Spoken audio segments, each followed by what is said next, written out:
Benvenuti a una puntata speciale di Soundtrack City dedicata ai David di Donatello 2023, in special modo alle candidature come miglior compositore e miglior canzone originale. Il nostro redattore Eugenio Tassitano, musicologo, compositore e lui stesso, è stato un nostro inviato speciale per rubare alcuni momenti di questo evento speciale che è avvenuto il 18 aprile presso Scena, un centro culturale di Roma, dove l'ACMF, Associazione Compositori Musica per Film, ha realizzato per l'appunto questo evento, come gli scorsi anni, proprio in concomitanza di queste candidature. Quest'anno gli ospiti, in special modo le interviste fatte a Fabio Massimo Capogrosso, l'autore delle musiche di Esterno Notte di Marco Bellocchio, e Michele Braga ed Emanuele Bossi, autori delle musiche del film La stranezza di Roberto Andò, mi preme citarvi le candidature ai David Donatello di quest'anno. Come miglior canzone sono state candidate Caro amore lontanissimo di Sergio Endrigo e Riccardo Sinigaglia, interpretata da Marco Mengoni per il film Il Colibrì di Francesca Archibugi. Culi Culagni di Stefano Bollani, Luigi Malerba, interpretata da Stefano Bollani dal film Il Pataffio di Francesco Lagi. La palude di Niccolò Falsetti, Giacomo Pieri, Alessio Ricciotti, Francesco Turbanti,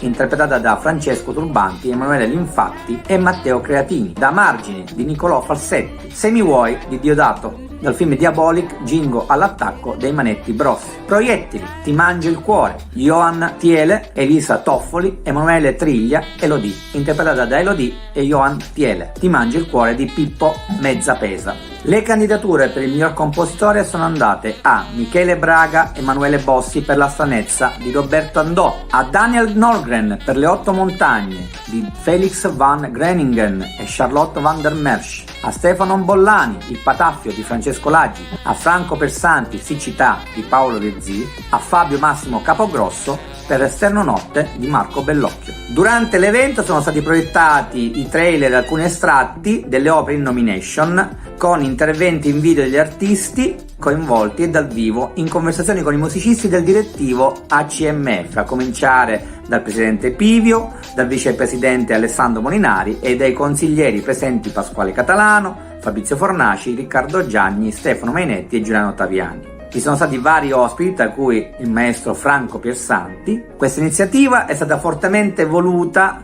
dalla CMF per l'appunto perché per promuovere le colonne sonore italiane e il mondo della musica applicata alle immagini, da sempre uno dei principali obiettivi di questa associazione, la CMF. Quindi buona visione con le interviste a Fabio Massimo Capogrosso per la colonna sonora di Esterno Notte, Emanuele Bossi, Michele Braga per la colonna sonora della Stranezza. Buona visione.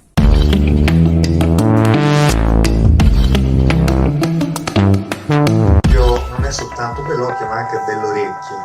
Questo diceva Alberto Farassino, la battuta è attribuita a lui, e coglie una verità, non soltanto la verità della passione di Marco Bellocchio per la musica, con le sue predilezioni che talvolta sono diventate anche delle piccole ossessioni ricorrenti. Pensate appunto al melodramma italiano, melodramma verdiano in particolare, la canzone sociale e politica degli anni 40 e 50 sono dei motivi ricorrenti nel suo lavoro e testimoniano anche di una passione forte, urgente riguardo alla musica da sempre.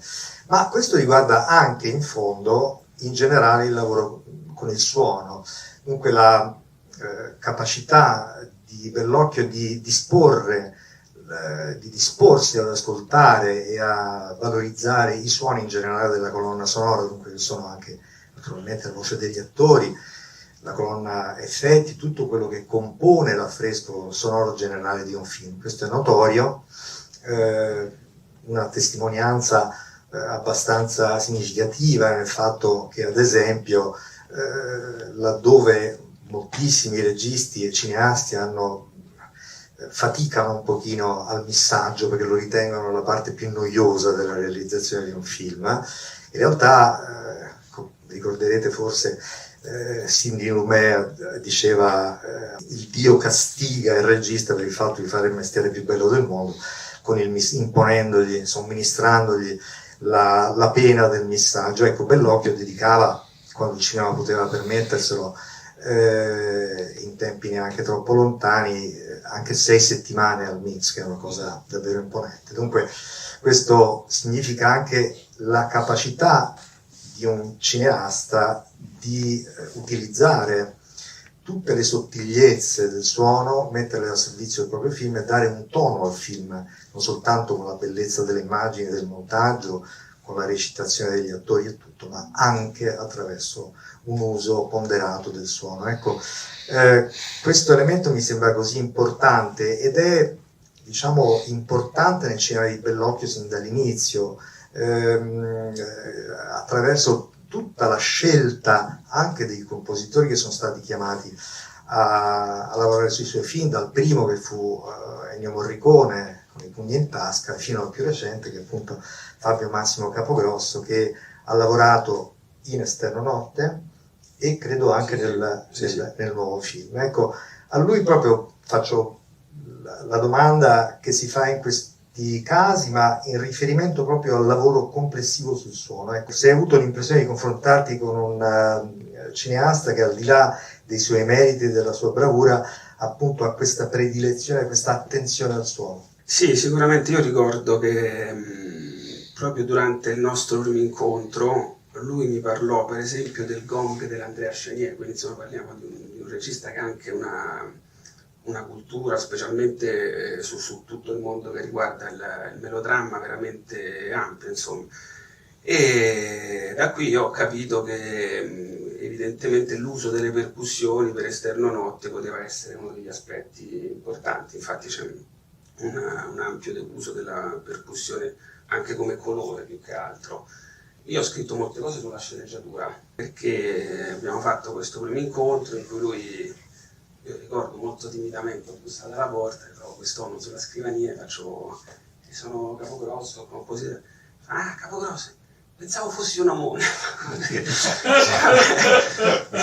Vieni, dice, allora tu hai già lavorato per il cinema? Io un po' imbarazzo, ho detto, ma veramente no, ho fatto qualche lavoro di orchestrazione, ma un film mio non l'ho mai fatto. Mi fa, non è importante.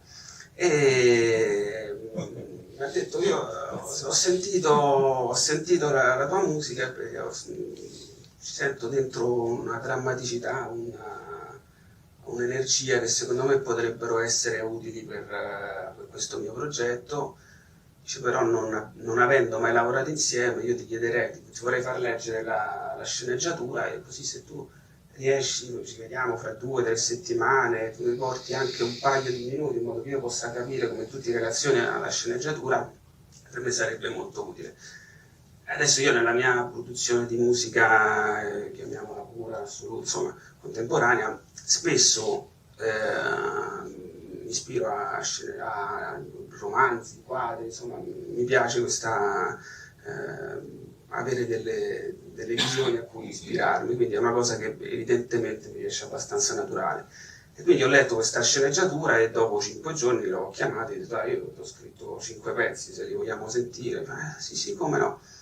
C'era proprio questo valzer che proprio, ricordo che io provavo a indovinare il tempo poi di come sarebbe stata la scena, effettivamente quando l'abbiamo provato era molto, molto funzionale.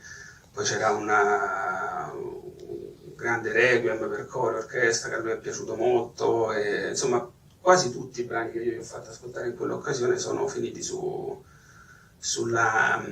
film. Esterno Notte è andato tutto, cioè, veramente molto, molto liscio, non c'è stata, al di là del fatto che chiaramente poi di modificare continuamente in base alle modifiche di montaggio che venivano fatte, però questo è un classico. Poi chi viene appunto, che non ha esperienza ancora, come nel tuo caso, non ha ancora esperienza di cinema, ovviamente rispetto a queste difficoltà si trova magari inizialmente un po' spiazzato, però immagino anche che sia stato in fondo anche facilitato questo anche dall'esperienza di Bellocchio e dei suoi collaboratori, nel senso di riuscire a farti lavorare in quella direzione, sì. Riuscendo a comporre magari la scena, venendosi un po' incontro anche, immagino. Sì, sicuramente. No, diciamo, per me la difficoltà più grande è stata che io lavoro, siccome casa mia è molto piccola, c'è un bambino, allora aveva 4 anni, adesso ne fa 6, e non posso lavorare a casa, quindi ho una mansardina, insomma, vicino dove però non ho voluto mettere neanche internet, perché mi piace l'idea di stare completamente isolato, quindi la mia difficoltà è stata proprio tecnica, anche io il computer lo usavo per i programmi di videoscrittura, ma insomma, sono abituato a scrivere le partiture, poi il copista le sistema e poi vengono date a un'orchestra, un ensemble, un quartetto, che sia. E qui invece servivano anche, chiaramente, loro avevano bisogno di questi provini per capire. E inizialmente io ricordo quando ho ricevuto il girato, i primi girati, io non avendo internet lo guardavo dal telefonino, quindi c'è il tema, uno di quelli più ricorrenti del film, che sarebbe, chiamiamolo, il tema di Aldo Moro. Io l'ho scritto così, guardando la scena dal telefonino, appuntandomi delle durate dove secondo me dovevano accadere, insomma la musica doveva seguire un pochino quello che succedeva, e quel momento straordinario che è la confessione di Aldo Moro, no, di Gifoni, che è un momento pazzesco secondo me di cinema. Però non nascondo che c'è stato proprio un attimo che ho detto ma che faccio questo telefono, non so, mi sentivo così poi inadeguato, ecco. Poi invece ho notato che comunque ciò che scrivevo e che gli portavo era molto funzionale, lui era molto contento. Francesca Carvelli, che è veramente geniale, mi ha aiutato a farmi capire delle cose, delle necessità. Per esempio quella seconda clip, anche quella non è stata scritta sull'immagine. Un giorno lui mi ha chiamato e insieme a Francesca mi hanno detto: Fabio, forse servirebbe un momento di un tema dello Stato, diciamo, no? Lo Stato c'è, reagisce in maniera importante, però questi tentativi poi si rivelano così anche grotteschi e fallimentari, quindi diciamo io ho scritto un brano seguendo queste indicazioni e poi funziona molto bene, perché descrive anche, ecco, alla fine la pazzia di Cossiga, che è arrivato proprio all'esasperazione, ecco. Grazie, grazie. Bocca al lupo,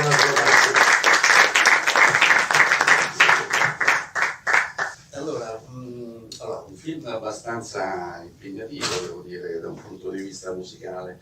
Io ho visto il film e ho visto che ha dato spazio molto alla musica il regista, no? Il regista che è Roberto Andò. Diteci come andò con Andò. Come andò? sì, devo dire, un po' sto diventando sordo, non l'ho sentita benissimo, era un po' bassino. Non si sente. Vabbè, è andata molto, molto bene, avevamo un po' poco tempo per diciamo, sviluppare tutto il progetto musicale, però diciamo, come spesso avviene quando hai poco tempo, diciamo, tutte le energie sono concentrate per arrivare all'obiettivo. È stato forse, correggimi se sbaglio, complesso capire il tono del film, soprattutto perché essendo saliti in corso un progetto che già era iniziato,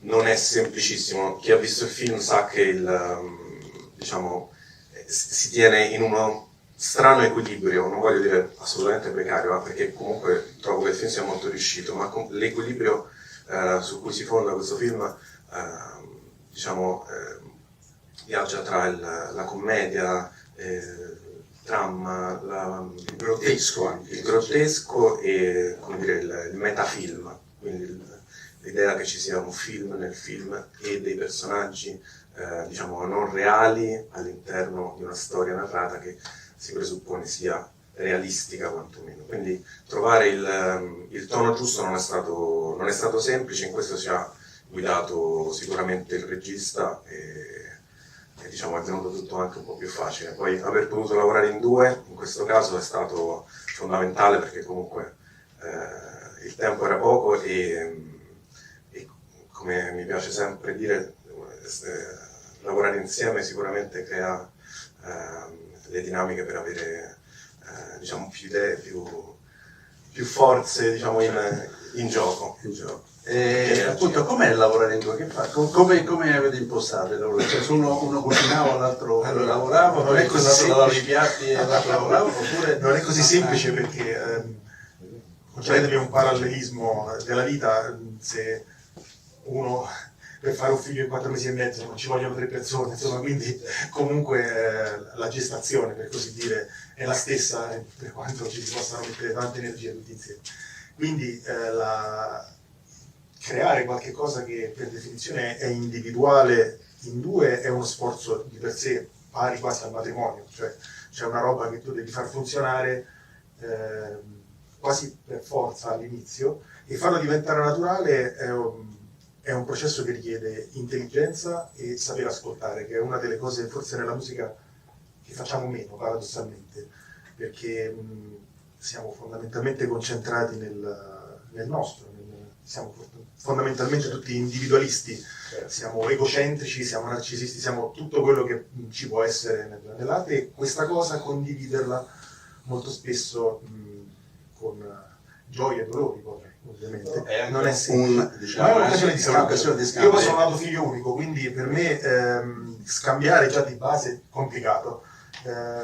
Con Michele, ma non solo in questo film, abbiamo lavorato su tantissimi progetti insieme, dove mi ha coinvolto, poi io l'ho coinvolto invece in progetti miei, quindi ci sembra una scelta naturale perché siamo molto compatibili, sia umanamente che musicalmente. Siamo due persone che continuamente rilanciano l'uno con l'altro, ah sì, così funziona, però ma se provassimo quest'altra cosa, e nessuno mai in questo processo che a volte può essere quasi offensivo. Io mi immagino se avessi mai collaborato al tempo con Ennio, dire una cosa del genere sarebbe stato anche solo un problema, dirgli perché non fai, ho visto scene in presenza dove soltanto perché un regista aveva chiesto di togliere una tromba ho visto cancellare la partitura, quindi è un processo che richiede molta intelligenza e umiltà, il fatto di mettersi a disposizione di un altro, questo in generale.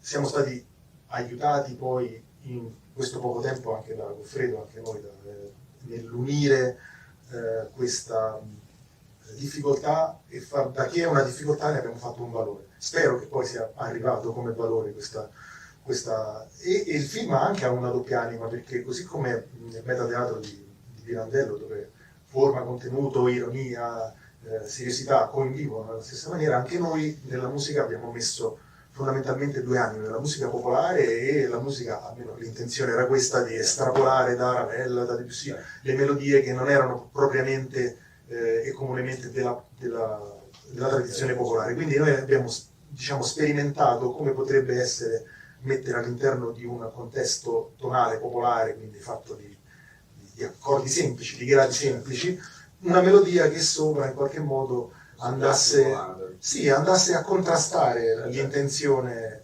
diciamo semplicistica della musica popolare, e in questo le due anime a maggior ragione coesistono, la mia e quella di Michele, perché che poi è anche un po' il senso del film, sì. Sono quei due vecchini che sono semplici loro, sì. Mentre c'è il Pirandello. Per me è stato tra l'altro abbastanza difficile, perché ho lavorato anche a altri due film di Ficarra e Picone, che era La Matassa e anche Amore anche se non si vede, dove io mi sono trovato insieme a Paolo Bombino a lavorare alla loro versione estremamente comica e unicamente grottesca, mentre qui interpretano un ruolo sempre...